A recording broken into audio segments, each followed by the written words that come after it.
Amos's first module നിന്ന് ഒരു question ആണ് പ്രിൻസിപ്പൽ സ്ട്രെസ് കാണാനുള്ള ക്വസ്റ്റ്യൻ.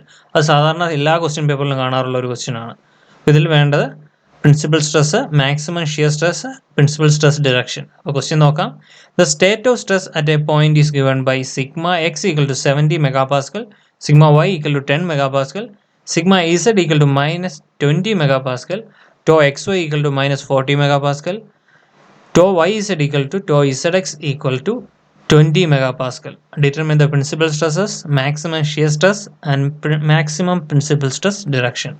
അതിനായിട്ട് ആദ്യം ഈ സ്ട്രെസ് കമ്പോണൻസ് എടുത്തെഴുതാം. സിഗ്മ എക്സിൻ്റെ വാല്യൂ എക്സ് എന്ന് പറയുന്നത് 70 MPa, sigma y equal to 10 MPa, sigma z equal to -20 MPa,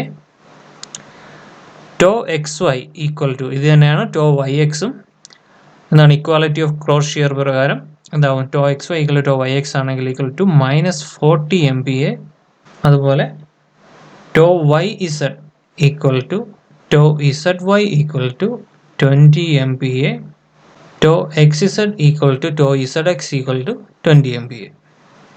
അപ്പോൾ ഇവിടെ നിന്ന് ആദ്യം പ്രിൻസിപ്പൽ സ്ട്രെസ് കാണണം. അപ്പോൾ അതിനുവേണ്ടി ആദ്യം എഴുതേണ്ടത് stress tensor sigma i j equal to എങ്ങനെയാണ് വരുന്നത്? Sigma x x, tau xy, tau xz, tau yx, sigma yy, tau yz, tau zx, tau zy, sigma zz.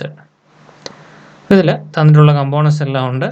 അവിടെ നിന്ന് sigma x x equal to 70, tau xy എന്ന് പറയുന്നത് എത്രയാണ്?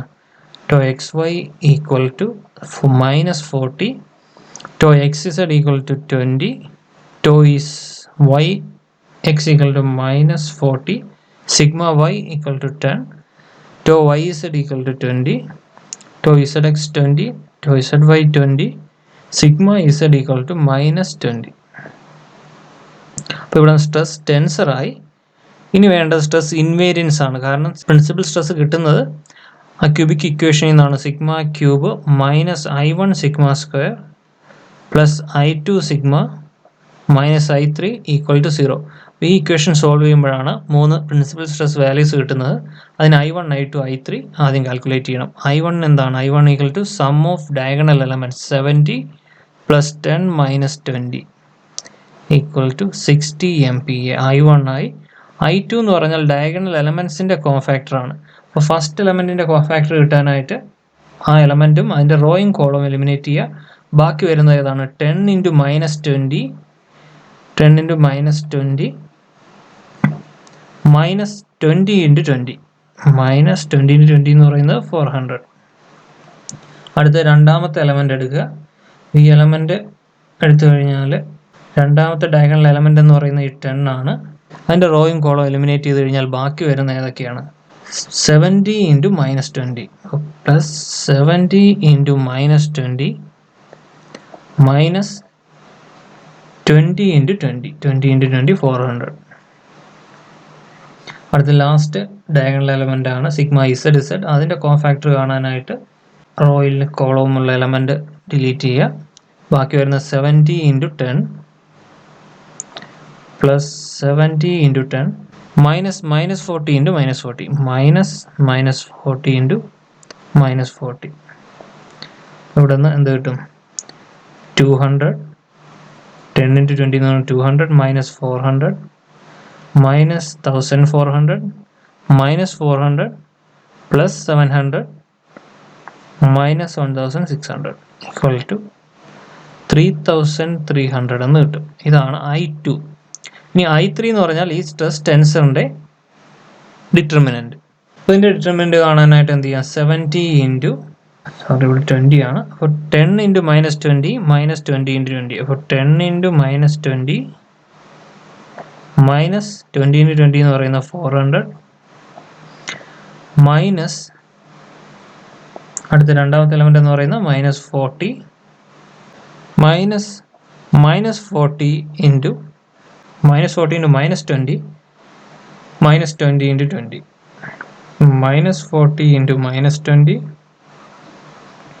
-20 × 20 എന്ന് പറയുന്നത് 400.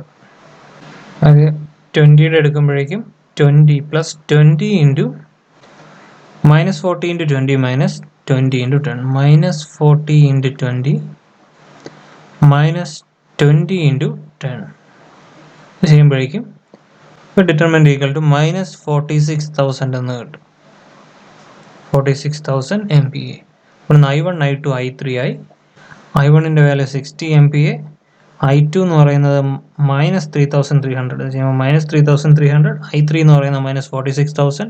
അത് ഇക്വേഷനകത്തേക്ക് സബ്സ്റ്റിറ്റ്യൂട്ട് ചെയ്യുക.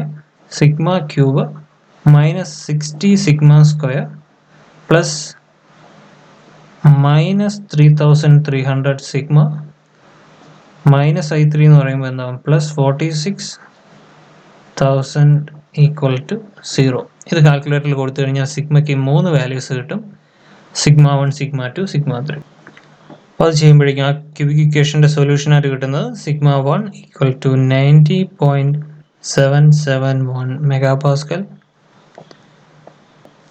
Sigma 2 equal to 11.8810 mega pascal, sigma 3 equal to minus 42.6530.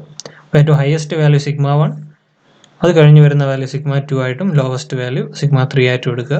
ഇതിൽ അടുത്ത ക്വസ്റ്റ്യൻ ഈ പ്രിൻസിപ്പൽ സ്ട്രെസ് കണ്ടുപിടിച്ച് കഴിഞ്ഞാൽ അടുത്ത ക്വസ്റ്റ്യൻ എന്ന് പറയുന്നത് മാക്സിമം ഷിയർ സ്ട്രെസ് ആയിരുന്നു. Maximum shear stress tau max equal to sigma 1 minus sigma 3/2.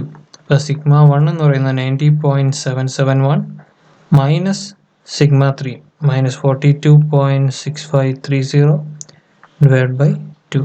2 equal to 66.712 megapascal. Maximum shear stress ആയി. ഇനി വേണ്ടത് പ്രിൻസിപ്പൽ സ്ട്രെസ് ഡിറക്ഷൻസ് ആണ്. അതിനുവേണ്ടി ആദ്യം ചെയ്യേണ്ടത് സിഗ്മ IJ മൈനസ് സിഗ്മ, അതായത് സ്ട്രെസ് ടെൻസർ നമുക്ക് തന്നിട്ടുള്ള സ്ട്രെസ് അറ്റ് പോയിന്റിൽ നിന്ന് പ്രിൻസിപ്പൽ സ്ട്രെസ് മൈനസ് ചെയ്യുക. മാക്സിമം പ്രിൻസിപ്പൽ സ്ട്രെസ്സിൻ്റെ ഡയറക്ഷനാണ് ചോദിച്ചിട്ടുള്ളത്. അപ്പോൾ ഇവിടെ വരുന്ന ഡയഗണൽ എലമെൻസിൽ നിന്ന് മാക്സിമം പ്രിൻസിപ്പൽ സ്ട്രെസ്സിൻ്റെ വാല്യൂ മാത്രം മൈനസ് ചെയ്യുക. കിട്ടുന്നത് 70 minus 90.771 minus 40 20 minus 40 10 minus 90.771 20 20 20 minus 20 minus 90.771 equal to minus 20.771 minus 40 20 minus 40 minus 80.771 20 20 20 minus 110.771.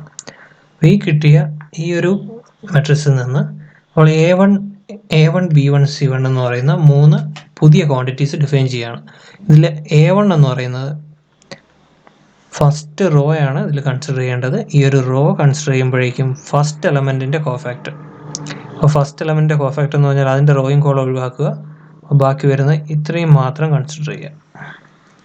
അപ്പോൾ അവിടെ നിന്ന് അതിൻ്റെ കോഫാക്ടർ എന്ന് പറഞ്ഞാൽ എന്ത് കിട്ടും? A1 equal to minus 80.771 into minus 110.771 minus 20 into 20 ഒരു 8547.08. A1 ആയി. B1 എന്ന് പറയുന്നത് എന്ത് ചെയ്യണം? രണ്ടാമത്തെ എലമെൻറ്റ്, റോയാണ് എക്സ്പാൻഡ് ചെയ്യുന്നത്, അത് മാറിപ്പോരുത്. അപ്പോൾ രണ്ടാമത്തെ എലമെൻറ്റിൻ്റെ ഈ എലമെൻറ്റിൻ്റെ എന്ത് ചെയ്യണം? കോഫാക്ടർ കാണണം. അപ്പോൾ അത് വരുന്ന റോയും കോളം ഒഴിവാക്കുക. ബാക്കി വരുന്നത് എന്താണ്? B1 equal to minus 40 into minus 110.771 minus 400. 20 into 20 എന്ന് പറഞ്ഞാൽ 400. അപ്പോൾ ഇത് ചെയ്യുമ്പോഴേക്കും 4030.8 4030.84 കിട്ടും. അപ്പോൾ B1 ആയി. ഇനി ലാസ്റ്റ് C1 കാണാനായിട്ട് ലാസ്റ്റ് എലമെൻ്റ് ആണ് എക്സ്പാൻഡ് ചെയ്യാൻ. അടുത്ത് C1 കാണാനായിട്ട് ലാസ്റ്റ് എലമെൻറ്റിൻ്റെ കോഫാക്ടർ കാണുക, ആ റോയും കോളം ഒഴിവാക്കുന്നു.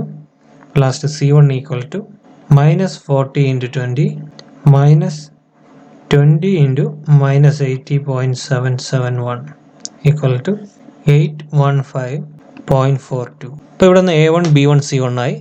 ഇനി ചെയ്യേണ്ടത് nx1, ny1, nz1, അതായത് മാക്സിമം പ്രിൻസിപ്പൽ സ്ട്രെസ്സിൻ്റെ 3 ഡയറക്ഷൻ കൊസൈൻസ് കാണുക.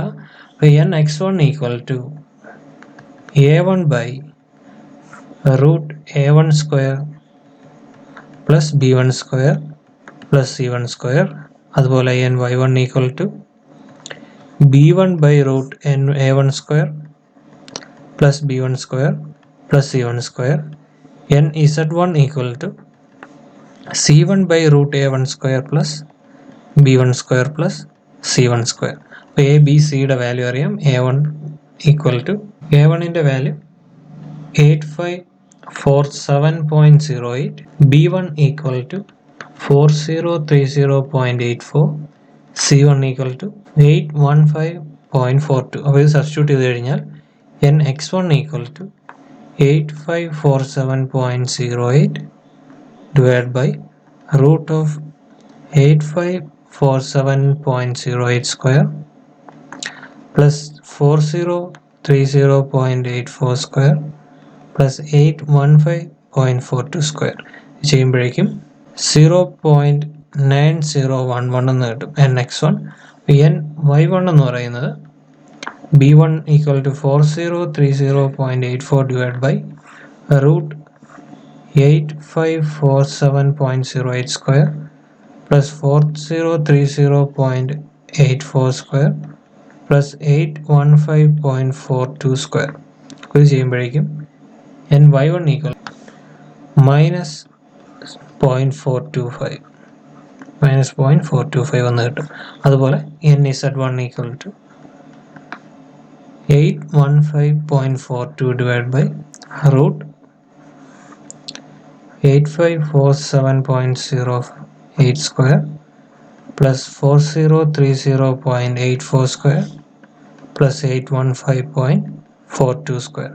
ഇത് ചെയ്യുമ്പോഴേക്കും nz1 എന്ന് പറയുന്നത് 0.085 കിട്ടും. അപ്പോൾ nx, ny, nz ആയി. ഇതാണ് മാക്സിമം പ്രിൻസിപ്പൽ സ്ട്രെസ്സിൻ്റെ ഡയറക്ഷൻ കൊസൈൻസ്. ഇതുപോലെ ബാക്കി രണ്ട് പ്ലെയിനിൻ്റെ കാണണമെങ്കിൽ നമ്മൾ നേരത്തെ ചെയ്ത ആ പോയിന്റിൽ ഇവിടെ മൈനസ് ചെയ്തത് σ1 ആണ്.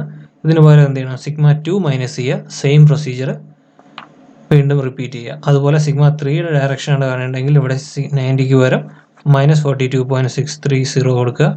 സെയിം പ്രൊസീജിയർ തന്നെ വീണ്ടും റിപ്പീറ്റ് ചെയ്യുക. അവിടെ നിന്ന് ഡയറക്ഷൻ കൊസൈൻസ് കിട്ടും.